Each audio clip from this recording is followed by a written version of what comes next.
नमस्ते मेरे प्यारे मित्रों। मैं आपके लिए आध्यात्मिक अनुभव की कहानी लेकर आया हूँ। मैं आशा करता हूँ कि यह वीडियो आपको अच्छी लगे।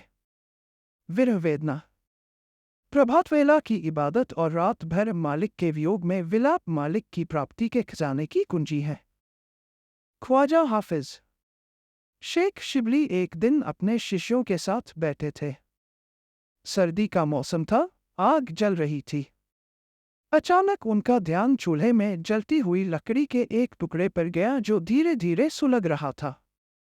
लकड़ी कुछ गीली थी, इसलिए आग की तपिश से पानी की कुछ बूंदें इकट्ठी होकर उसके एक कोने से टपक रही थी।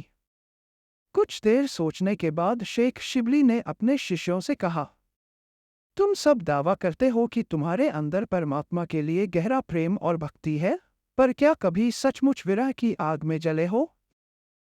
मुझे तुम्हारी आंखों में न कोई तड़प, न ही विरह की वेदना के आंसू दिखाई देते हैं।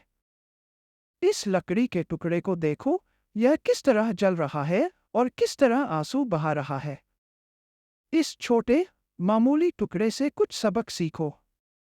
यह एक बहुत ही गहरा और आध्यात्मिक पाठ है, जो हमें विरह वेदना और परमात्मा के लिए सच्चे प्रेम के महत्व के बारे में सिखाता है। ख्वाजा हाफिज शेख शिबली की यह कहानी हमें यह समझाती है कि सच्चा प्रेम और भक्ति तभी संभव है जब हम विरह की आग में जलते हैं और परमात्मा के वियोग में विलाप करते हैं। इस कहानी से हमें यह शिक्षा मिलती है। 1. सच्चा प्रेम और भक्ति विरह की आग में जलने से ही संभव है। 2. परमात्मा के लिए सच्चा प्रेम तभी संभव है जब हम उसके वियोग में विलाप करते हैं। 3. विरह की वेदना और आंसू परमात्मा के लिए सच्चे प्रेम की निशानी है। 4. हमें अपने जीवन में सच्चे प्रेम और भक्ति के लिए संघर्ष करना चाहिए। शेख शिबली की यह बात हमें याद दिलाती है कि परमात्मा की प्राप्ति के लिए हमें अपने अंदर सच्चे प्रेम और भक्ति को जगाना होगा, और इसके लिए हमें विरह की आग में जलने को तैयार रहना होगा।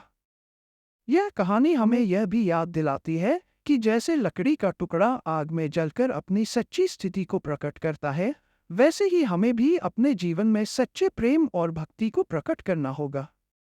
यदि आपको यह वीडियो अच्छी लगे तो लाइक करें, कमेंट करें, शेयर करें और सब्सक्राइब करें। धन्यवाद।